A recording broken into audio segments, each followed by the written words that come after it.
नमस्कार दोस्तों, सीटेट 21 जनवरी 2024 को होने वाली परीक्षा की तैयारी के क्रम में ये आपकी हिंदी पेडागोजी की क्लास है, जिसमें आपका जो टॉपिक चल रहा है उस टॉपिक से 35 प्रश्न हो चुके हैं और ये आपका 36 नंबर का प्रश्न है।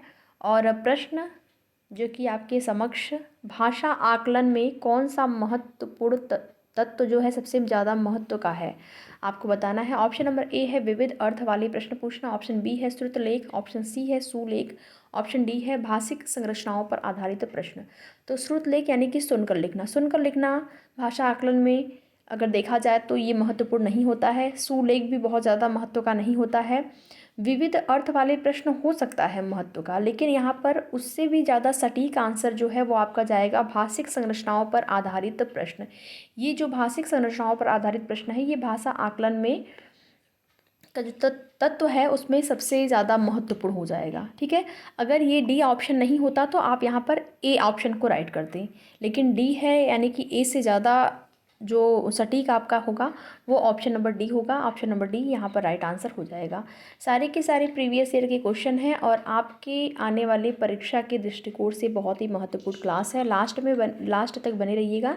यहाँ पर देखेंगे एकांकी पाठ मुख्यतः किसमें सहायता करते हैं। ऑप्शन नंबर ए है लेखन कौशल का विकास करते हैं एकांकी पाठ, ऑप्शन बी है संदर्भ के अनुसार उचित उतार चढ़ाव के साथ बोलना, ऑप्शन सी है वाक्य संरचना की जानकारी, ऑप्शन डी है अभिनय की कुशलता। तो एकांकी पाठ किसमें सबसे ज़्यादा सहायता करते हैं, तो संदर्भ के अनुसार उतार चढ़ाव। संदर्भ के अनुसार उतार चढ़ाव का मतलब क्या हुआ, जैसे कोई भी कहानी है, कविता है, उसमें जो लयबद्धता होती है किस प्रकार से उसको पढ़ना है। कविता है अगर तो उसमें जो लयबद्धता होती है, लय तुक, उसके साथ उसको पढ़ना, उसी का मतलब है उतार चढ़ाव के साथ पढ़ना। ये आपका जो है एकाकी पाठ में सहायता करते हैं। Right answer option number B हो जाएगा। अब देखेंगे जो आपका नेक्स्ट टॉपिक है, और नेक्स्ट टॉपिक है अध्यापन अधिगम सामग्रियाँ, पाठ्यपुस्तक मल्टीमीडिया सामग्री कक्षा का बहुभाषाई संसाधन। यहाँ पर देखेंगे आपका जो पहला प्रश्न है इस टॉपिक से वो है प्रिंट मीडिया में सम्मिलित नहीं किया जा सकता है। किसको सम्मिलित नहीं किया जाता है, तो समाचार पत्र जो है वो प्रिंट मीडिया में सम्मिलित होता है। पत्रिकाएं भी होती हैं, विद्यालय पत्रिकाएं भी होती हैं, लेकिन पाठ्य पुस्तक जो है वो आपका प्रिंट मीडिया में नहीं होता है। वो केवल कक्षा में विद्यार्थियों के अध्ययन अध्यापन के लिए होता है ना। कक्षा में जो शिक्षार्थी हैं, छात्र हैं, उनके अध्ययन अध्यापन के लिए होता है पाठ्य पुस्तक। तो right answer option number C हो जाएगा। ये प्रिंट मीडिया के अंतर्गत नहीं आएगा। क्वेश्चन नंबर आपका हो गया यहाँ पर 2। हिंदी भाषा सीखने में पाठ्य पुस्तक क्या है, साधन है, साध्य है, एकमात्र संसाधन है, या इनमें से कोई नहीं है।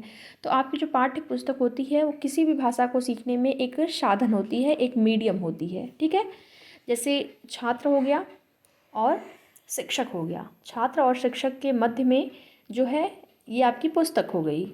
शिक्षक जो है वो पुस्तक के माध्यम से बच्चों को पढ़ा रहा है, सिखा रहा है। तो ये एक जो पाठ्य पुस्तक है वो आपका मीडियम है, साधन है। Right answer option number B हो जाएगा। अगला प्रश्न, भाषा की पाठ्य पुस्तक में सबसे कम महत्वपूर्ण पक्ष क्या है। ज़्यादा महत्वपूर्ण पक्ष क्या होता है ये भी आपको जानना ज़रूरी है। कम महत्वपूर्ण पक्ष क्या होता है ये भी आपके लिए जानना ज़रूरी है। ठीक है, तो यहाँ पर पूछ रहा है भाषा की पाठ्य पुस्तक में सबसे कम महत्वपूर्ण पक्ष क्या है। तो ऑप्शन नंबर ए आकर्षक चित्र है, ऑप्शन बी है पाठों का उद्देश्यपूर्ण चयन, ऑप्शन सी है अभ्यासों की बहुलता, ऑप्शन डी है कागज़ की गुणवत्ता। तो कम महत्वपूर्ण नहीं, इसमें पूछा है सबसे महत्वपूर्ण पक्ष क्या है। तो आकर्षक चित्र, अभ्यासों की बहुलता, कागज़ की गुणवत्ता, ये तो कम महत्वपूर्ण पक्ष हो गए। अधिक महत्वपूर्ण पक्ष की बात करें तो पाठों का उद्देश्यपूर्ण चयन होना चाहिए। जो भी पाठ पढ़ाया जा रहा है या फिर जो भी पाठ आपके सिलेबस में शामिल किया गया है उसका कुछ उद्देश्य होना चाहिए। ठीक है, तो उद्देश्यपूर्ण चयन होना चाहिए। Right answer option number B हो जाएगा। अगला प्रश्न, भाषा शिक्षण में पाठ्य पुस्तक क्या है। देखिए सेम वही प्रश्न रिपीट हुआ है आपका। भाषा शिक्षण में पाठ्य पुस्तक जो होती है वो आपका मीडियम होता है, एक साधन होता है। राइट आंसर ऑप्शन नंबर यहाँ पर हो जाएगा सी। ठीक है, ऑप्शन नंबर सी जो है इस प्रश्न के लिए राइट आंसर। अगला प्रश्न है, पाठ में दिए गए चित्रों का क्या उद्देश्य होता है। पाठ में जो चित्र दिए गए होते हैं, चाहे वो आपकी, वैसे तो ये प्राथमिक कक्षा की ही बात हो रही है, कि जो चित्र होते हैं आपके पुस्तकों में उसका मुख्य उद्देश्य क्या होता है। तो ऑप्शन नंबर ए है चित्रों से पाठ्य पुस्तक आकर्षक बनते हैं। ऑप्शन बी है चित्र पाठ की शोभा बढ़ाते हैं। ऑप्शन सी है पाठ्य पुस्तक में चित्र देने का प्रचलन है। ऑप्शन डी है चित्र अमूर्त संकल्पनाओं को समझने में सहायता करते हैं। तो सबसे ज़्यादा यहाँ पर जो मुख्य उद्देश्य होगा, उद्देश्य की बात करेंगे चित्रों का, तो यही होगा कि चित्र जो है अमूर्त संकल्पनाओं को समझने में सहायता करते हैं। इससे बच्चे किसी भी टॉपिक को अगर आप पढ़ा रहे हैं चित्र की सहायता से तो बच्चे उसको जल्दी सीख लेते हैं, जल्दी समझ लेते हैं। तो इसलिए इसका उद्देश्य होता है, यही इसका चित्र का उद्देश्य जो कि पाठ्य पुस्तक में शामिल करने का। Right answer option number D हो जाएगा। अगला प्रश्न जो कि यहाँ पर आप देखेंगे इस टॉपिक से, ये आपका 6वें नंबर का प्रश्न है। पत्र पत्रिकाएँ भाषा सिखाने में क्या हैं? बाधक हैं, त्रुटियों को बढ़ावा देती हैं, बड़ों के पढ़ने की वस्तु हैं, साधक है। तो पत्र पत्रिकाएं जो है भाषा सीखने में ये एक साधक हैं, ठीक है, साधक हैं। Right answer option number D हो जाएगा। अगला प्रश्न है बच्चों की भाषा के आकलन का सर्वाधिक प्रभावी तरीका क्या है? सर्वाधिक प्रभावी तरीका यहाँ पर पूछ रहा है भाषा के आकलन का। तो देखिए प्रश्न पूछना और पढ़ी गई सामग्रियों पर प्रतिक्रिया करना जो है बच्चों की भाषा के आकलन का सर्वाधिक प्रभावी तरीका हो सकता है। केवल लिखित परीक्षा जो है वो उससे आप भाषा का आकलन नहीं कर सकते हैं। केवल बच्चा लिख दिया, लिखित परीक्षा या प्रश्नों के आप उत्तर, कोई भी प्रश्न बच्चे से पूछ रहे हैं उसका आंसर केवल दे रहा है, या श्रुत लेख यानी कि सुनकर लिखना तो बिल्कुल भी नहीं होगा।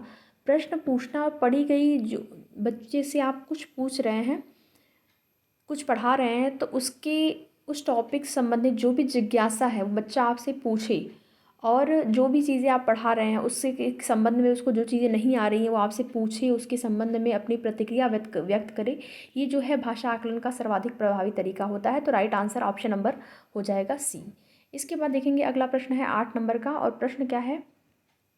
प्रश्न है प्राथमिक स्तर पर भाषा की पाठ्य पुस्तकों में किस तरह की रचनाओं को स्थान दिया जाना चाहिए? पाठ्य पुस्तक में प्राथमिक स्तर पर भाषा की पाठ्यपुस्तक में पूछा है कि किस तरह की रचनाओं को स्थान दिया जाना चाहिए। ऑप्शन नंबर ए है विदेशी साहित्य की रचनाएं। ऑप्शन बी है ऐसी रचनाएं जो बच्चों के परिवेश से जुड़ी हों और जिनमें भाषा की अलग अलग छटाएं हों। तो इसी को यहाँ पर स्थान दिया जाना चाहिए बच्चों की पाठ्यपुस्तक में। क्यों दिया जाना चाहिए? तो यहाँ पर अगर बात करें तो आपका राइट आंसर हो जाएगा ऑप्शन नंबर बी, ऐसी रचनाएं जो बच्चे के परिवेश से जुड़ी हों। क्योंकि बच्चे के परिवेश से जुड़ी होंगी तो बच्चों को समझने में आसानी होगी। जो भी चीज़ें उनके परिवेश से आप जोड़ के पढ़ाएं, आसपास का जो उनका वातावरण है उसके साथ जोड़ के पढ़ाते हैं, तो बच्चे उन चीज़ों को ज़्यादा जो कम टाइम में और बेहतर समझ सकते हैं। तो right answer option number B हो जाएगा। अगला प्रश्न है भाषा की पाठ्यपुस्तक का निर्माण करते समय सबसे कम महत्वपूर्ण बिंदु क्या है? तो ऑप्शन नंबर ए है अभ्यासों में वैविध्य। ऑप्शन बी है पाठों की संख्या। ऑप्शन सी है विषय वस्तु में वैविध्य, भाषा की विविध छटाएं। ऑप्शन नंबर डी है। तो देखिए यहाँ पर आपको इस बात का विशेष रूप से ध्यान देना है कि यदि यहाँ पर आपसे पूछा होता निर्माण करते समय देखिए आप सबसे कम महत्वपूर्ण बिंदु पूछा है, और यहीं पर अगर कम की जगह आपसे पूछा होता अधिक, सबसे अधिक महत्वपूर्ण बिंदु क्या है, तो आप बताते यहाँ पर विषय वस्तु में वैविध्य। अगर अधिक पूछता तो ऑप्शन नंबर सी हो जाता, लेकिन यहाँ पर आपसे क्या पूछ रहा है? यहाँ पर आपसे पूछ रहा है कम, सबसे कम पूछ रहा है। महत्वपूर्ण बिंदु क्या है? तो ये आपकी पाठों की संख्या सबसे कम महत्व की होती है। तो right answer option number B हो जाएगा। अगला प्रश्न यहाँ पर देखेंगे क्या है आपका।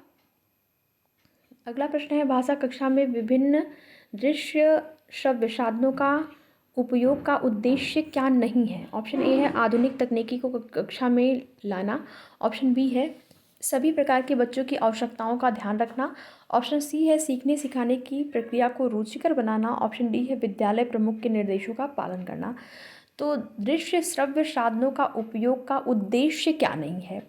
आधुनिक तकनीकी को कक्षा में लाना, ये तो आपका उद्देश्य के अंतर्गत आ जाएगा। सभी प्रकार के बच्चों की आवश्यकताओं का ध्यान में रखने का मतलब है कि दृश्य श्रव्य साधन का अगर आप उपयोग करते हैं तो इसका मतलब है कि आप सभी बच्चों की आवश्यकताओं को ध्यान में रख रहे हैं। हो सकता है कोई बच्चा सुनने में थोड़ा सा स्लो हो, सुनने में उसको समस्या हो, किसी बच्चे को देखने में समस्या हो सकती है। तो दृश्य श्रव्य साधन का प्रयोग करते हैं तो बच्चा अगर सही भी है बच्चा, अगर मान लीजिए कोई भी उसको समस्या नहीं है तब भी वो जल्दी सीख लेगा, और किसी भी समस्या से अगर ग्रसित है बच्चा तब भी उसको सीखने में आसानी होगी। तो यहाँ पर अगर उद्देश्य नहीं पूछा है तो आपका राइट आंसर क्या हो जाएगा, ऑप्शन नंबर डी हो जाएगा। विद्यालय प्रमुख के निर्देशों का पालन करना जो है यह दृश्य श्रव्य साधनों का उपयोग का उद्देश्य नहीं होना चाहिए। Right answer option number D. अगला प्रश्न यहाँ पर है, एक समावेशी कक्षा में भाषा शिक्षक को किस बिंदु का सबसे अधिक ध्यान रखना चाहिए, किस बिंदु का। ऑप्शन ए है सभी विद्यालयों को समान गतिविधि में शामिल होने के लिए प्रोत्साहित करना। ऑप्शन बी है सभी बच्चों को समान अपेक्षाएं रखना। ऑप्शन सी है विविध प्रकार की दृश्य श्रव्य सामग्री का उपयोग करना। तो आप अगर विविध प्रकार की दृश्य श्रव्य सामग्री का उपयोग कर रहे हैं तो ये आपका समावेशी कक्षा के लिए सबसे बेहतर माना जाएगा। और समावेशी कक्षा में हर तरह के बच्चे होते हैं, विशेष बच्चे भी होते हैं, सामान्य बच्चे भी होते हैं, तो उनको सीखने में आसानी होती है। Right answer option number C हो जाएगा। अगला प्रश्न, कहानी कविता गीतों और नाटकों के माध्यम से बच्चे क्या करते हैं। तो इससे बच्चे जो होते हैं केवल, देखिए सी टेट में अगर कहीं पर भी आपको ऑप्शन में केवल दिख जाए तो उस ऑप्शन को आप पहले ही कट कर दीजिएगा, इस बात का आपको विशेष रूप से ध्यान रखना है। तीनों ऑप्शन में केवल दिया है उसको पहले काट देंगे। ऑप्शन नंबर सी है अपनी सांस्कृतिक धरोहर से जुड़े रहते हैं, ये आपका राइट आंसर हो जाएगा, ऑप्शन नंबर सी। तो इस प्रकार इस टॉपिक से आपके 12 प्रश्न हुए और पिछले टॉपिक से 2 प्रश्न बचा हुआ था, उसको डिस्कस किया गया आपके साथ। तो अब मिलते हैं अगली क्लास में और आगे के प्रश्न को अगली क्लास में डिस्कस किया जाएगा। तो अगर आपको वीडियो पसंद आ रही है तो आप वीडियो को लाइक भी कर दें, और डेली अगर आप देखते रहते हैं प्रीवियस ईयर के क्वेश्चन तो इतनी यहाँ पर आप उम्मीद कर सकते हैं कि आप सीटेट पहली बार में क्वालिफाई कर जाएंगे। भले ही आपके बहुत ज़्यादा अच्छे अंक नहीं आएंगे लेकिन क्वालिफाई तो आप कर ही लेंगे। अगर आप प्रीवियस ईयर के सारे क्वेश्चन लगा लेते हैं, आप पेपर का पैटर्न आपको समझ में आ जाएगा, सिलेबस के आधार पर प्रश्न किस प्रकार से पूछे गए हैं। और यहाँ पर टॉपिक वाइज ही आपको प्रश्न कराए जा रहे हैं, जो जो आपका टॉपिक है सिलेबस में उससे संबंधित जो प्रश्न हैं किस प्रकार के पूछे गए हैं, किस प्रकार के प्रश्न आपके परीक्षा में आते हैं, वही प्रश्न आपके साथ डिस्कस किए जा रहे हैं। तो वीडियो में लास्ट तक बने रहने के लिए आप लोगों का बहुत बहुत धन्यवाद।